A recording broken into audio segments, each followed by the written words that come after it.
મુસ્લિમ રાષ્ટ્રીય મંચ દ્વારા શહેરના ગાંધીનગર ગૃહ ખાતે ઈદ મિલન સમારોહ સાથે મંચના કાર્યની રૂપરેખાની માહિતી આપવાનો કાર્યક્રમ રાખવામાં આવ્યો છે। દેશમાં છેલ્લા 11 વર્ષથી કાર્યરત મુસ્લિમ રાષ્ટ્રીય મંચ દ્વારા શહેરના સર્કિટ હાઉસ ખાતે રાષ્ટ્રીય મંચના અગ્રણીઓ દ્વારા પત્રકાર પરિષદ યોજી હતી, જેમાં મુસ્લિમ રાષ્ટ્રીય મંચ કાર્યની જાણકારી આપવામાં આવી હતી।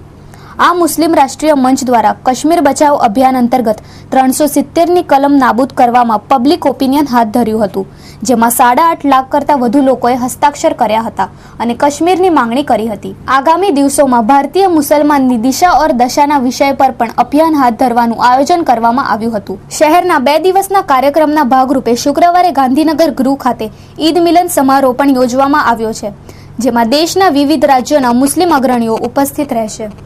भारतीय संविधान में अस्थायी धारा होने के नाते जिस हमारे कश्मीर का विकास जो होना था वो नहीं हुआ, इसलिए इस धारा 370 को समाप्त होना चाहिए।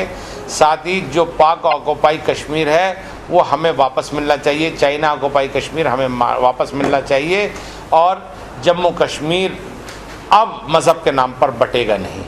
इसको लेकर हमारे 8,04,598 हमने हस्ताक्षर कर दिए।